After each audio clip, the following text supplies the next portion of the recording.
नमस्कार दोस्तों, स्वागत करते हैं आपका हमारे चैनल में।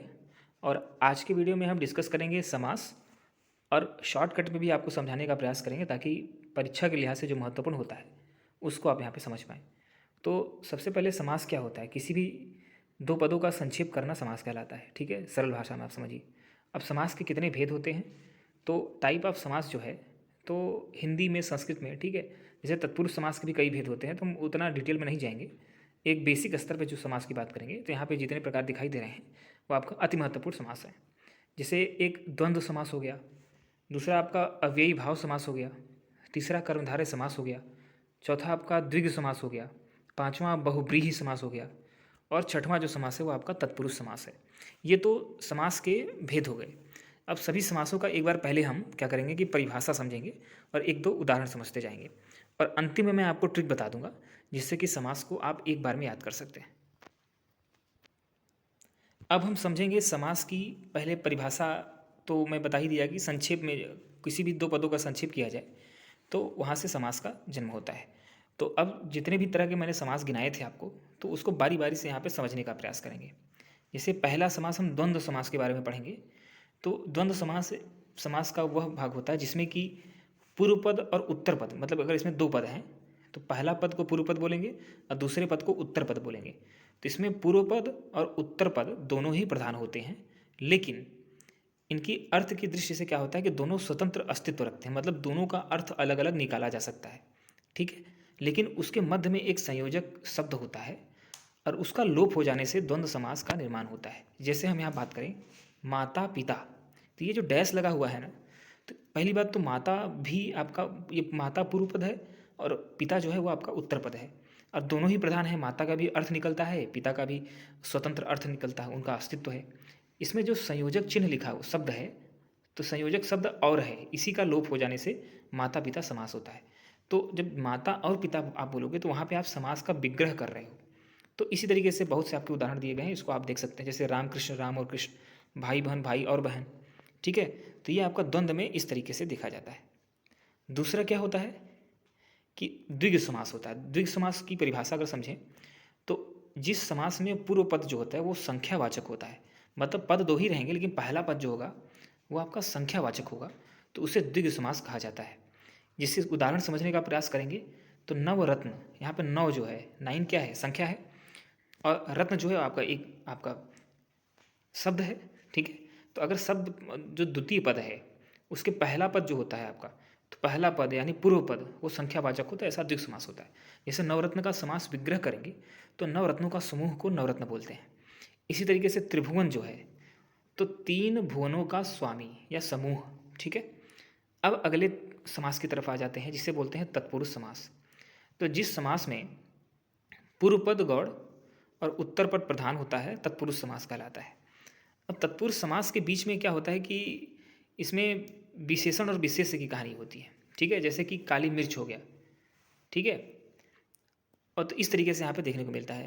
तो तत्पुरुष समास में कई तरह के समास होते हैं। अभी मैंने जो आपको कर्मधारय समास आपको पढ़ाऊंगा, लेकिन तत्पुरुष समास को आप ऐसे समझ सकते हैं कि तत्पुरुष समास को आपको समझना है तो उसका सबसे अच्छा तरीका होता है कि इन जो आपका पूर्व पद और उत्तम पद, उत्तर पद होगा, तो उन दोनों के बीच में आपका कारक चिन्ह होता है। ठीक है, और पूर्व पद जो होता है वो आपका गौड़ होता है, इसको आप ध्यान रखेंगे। उत्तर पद प्रधान होगा। तत्पुरुष समास को उदाहरण के द्वारा समझना बहुत ही आसान है, इसमें कन्फ्यूजन होती ही नहीं। अगला समास है कर्मधारय समास। जिस समास में पूर्व पद विशेषण और उत्तर पद विशेष होता है। विशेष क्या होता है, किसी विशेषण की विशेषता जो बता दे वो विशेष हो गया। अब विशेषण क्या होता है, अगर संज्ञा या सर्वनाम की विशेषता बताएगा तो वह पद जो होगा वह विशेषण कहलाएगा। अब जैसे मैं एक एग्जाम्पल लेता हूँ, और इसमें ध्यान रखिएगा कि कर्मधारय समास में उत्तर पद जो होता है वो बाद में प्रधान हो जाता है। मतलब पूर्व पद जो होगा विशेषण होगा, उत्तर पद विशेष्य होगा, और जो उत्तर पद विशेष्य है वही प्रधान होगा। ठीक है, जैसे काली मिर्च हो गई, उत्तर पद इसमें कौन सा है, मिर्च। प्रथम पद या पूर्व पद कौन सा है, काली है। तो काली मिर्च, काली क्या है, विशेषण है, और मिर्च क्या है, विशेष्य है। विशेष्य क्या होता है, जिसकी विशेषता बताई जा रही हो। ठीक है, तो विशेषण क्या हुआ, जो संज्ञा और सर्वनाम की विशेषता बताए वो विशेषण, और विशेष्य क्या हो गया, जिसकी विशेषता बताई जा रही है। तो काली है जो मिर्च, मतलब मिर्च के बारे में कहा जा रहा है कि मिर्च काली है, तो इसमें मिर्च जो है वो आपका विशेष्य है। इसीलिए जो ये मिर्च जो उत्तर पद था वही प्रधान हो गया। इसी तरीके से बहुत से एग्जाम्पल हैं। पीताम्बर हो गया, नीलकमल हो गया। पीताम्बर मतलब पीत अंबर, पीला अंबर, ठीक है। तो अंबर को कभी कभी कपड़ा भी बोलते हैं, तो ऐसा कपड़ा जो पीला हो। तो यहाँ पे अंबर की अंबर का विशेषण बताया जा रहा है। अंबर खुद में विशेष है क्योंकि अंबर की विशेषता बताई जा रही है यहाँ पे। अब अगला जो समास है वो है अव्ययी भाव समास। इसमें क्या होता है कि पूर्व पद जो होता है वो उसमें अव्यय होता है, इसीलिए इसको अव्ययी भाव कहते हैं। मतलब अव्ययी भाव समास में ध्यान रखिएगा कि पहला पद अव्यय होगा, पूर्व पद अव्यय होगा। यथास्थान, यथा इसमें क्या है, इसमें अव्यय है। आजीवन, अव्यय का मतलब क्या होता है, जिसको व्यय न किया जा सके। एक ऐसा शब्द या एक ऐसा अक्षर जिसको व्यय न किया जा सके, मतलब कि उसका खुद में कोई विशेष अर्थ नहीं बनता। जैसे आजीवन है तो इसमें आ जो है वो अव्यय है, तो आ का कोई अर्थ अपने आप अर्थ नहीं बनता, लेकिन जब किसी के साथ जुड़ जाता है तो उसका एक नया अर्थ सामने आता है। आजीवन मतलब जीवन पर्यंत, जीवन भर, ठीक है। तो इसी तरीके से प्रतिदिन, ठीक है, प्रत्येक दिन। तो यहाँ पे प्रति जो है वो आपका अव्यय है, ये किसी के साथ जुड़ करके एक नया अर्थ बना देता है। दिन का अर्थ अलग होता है, लेकिन प्रतिदिन का होगा मतलब डेली का दिन हो गया। तो इस तरीके से आपका यहाँ पे अंतिम समास की तरफ हम पहुँच चुके हैं। अंतिम समास है आपका बहुब्रीहि समास। तो बहुब्रीहि समास की क्या है, जिस समास में दोनों पदों के माध्यम से एक तीसरा जो है अर्थ का बोध होता है। मतलब इसमें न पहला पद, मतलब न पूर्व पद न उत्तर पद, ये दोनों प्रधान नहीं होते, बल्कि कोई तीसरा पद प्रधान होता है। दोनों मिल करके एक नया अर्थ का ही बोध कराते हैं। जैसे महात्मा, तो महान आत्मा वाला कोई इंसान, ठीक है। जैसे कि गांधी जी को महात्मा बोलते थे, तो कभी आप बोलोगे नेताजी बोलोगे तो आपको लगेगा हाँ सुभाष चंद्र बोस। महात्मा, तो कई बार हम महात्मा किसको संबोधित करते हैं, गांधी जी को संबोधित करते हैं। नीलकंठ, नीला है कंठ जिसका, तो ये नीलकंठ किसके बारे में फेमस है, यह शिव जी के बारे में फेमस है।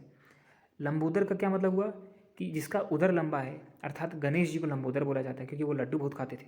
तो इस तरीके से बहुब्रीहि समास में अगर बात करेंगे तो इसमें जो तीसरा पद होता है, दोनों समास मिल करके एक तीसरे पद को, उसके अर्थ को बयां करते हैं, ठीक है। जैसे नीलकंठ हो गया, तो नीलकंठ किसको बोलते हैं, जिसका कंठ किसका नीला था, शिव जी का नीला था, ठीक है। महात्मा कई बड़े लोगों के बारे में बताया जाता है, जैसे महात्मा गांधी ही हो गए आपके। इस तरीके से सभी समासों का हमने डिटेल में व्याख्या की। अब अंतिम में मैं आपको एक गाने के माध्यम से समास को शॉर्टकट में बताने का प्रयास करूंगा। इसी को अगर आप याद रखते हैं तो हमेशा कभी आपका समास का प्रश्न गलत नहीं होगा। अब इसको हम एक गाने के माध्यम से समझते हैं, ठीक है।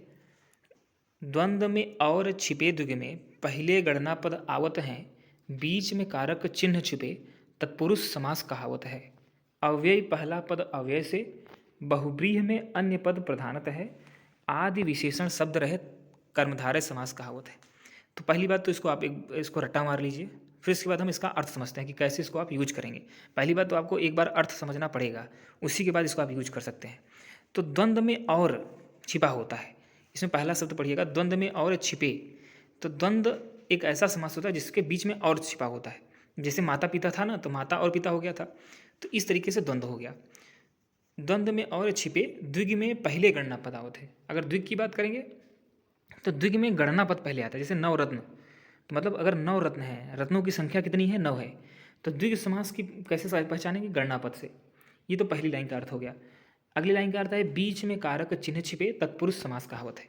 जैसे मैंने बताया था ना कि तत्पुरुष समास पहचानने का सबसे अच्छा तरीका है कि जो पूर्व पद होता है, जो गौड़ होता है, ठीक है, वो आपका किसी न किसी समास से होगा, समास उसमें जुड़ा हुआ होगा ना। तो कर्म समास हो सकता है, ठीक है, संप्रदान अपादान, कोई भी आपका उसमें कोई ना कोई उसमें कारक चिन्ह छिपा होगा।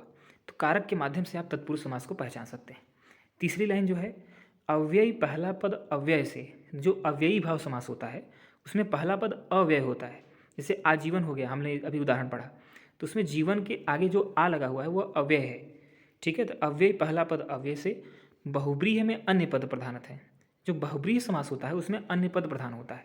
जैसे हम लोगों ने पढ़ा था ना कि लंबोदर, लंबोदर किसको बोलते हैं, गणेश जी को बोलते हैं। तो मतलब कोई अन्य पद प्रधान हो रहा है तो उसमें बहुब्रीहि समास हो गया।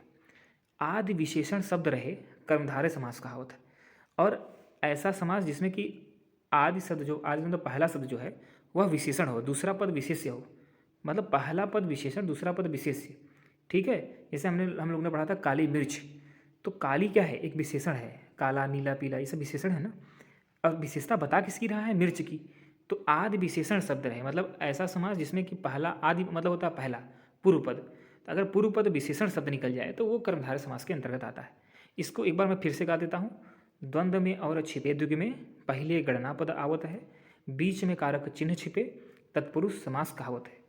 अव्यय पहला पद अव्यय से बहुब्रीहि में अन्य पद प्रधानतः है, आदि विशेषण शब्द रहे कर्मधारय समास कहावत है। तो उम्मीद करते हैं आपको कि समास जो है वो अब संतुष्ट भाव से आपको ठीक तैयार हो गया होगा। इसी तरह के वीडियोस देखने के लिए हमारे चैनल को आप सब्सक्राइब कर सकते हैं। धन्यवाद।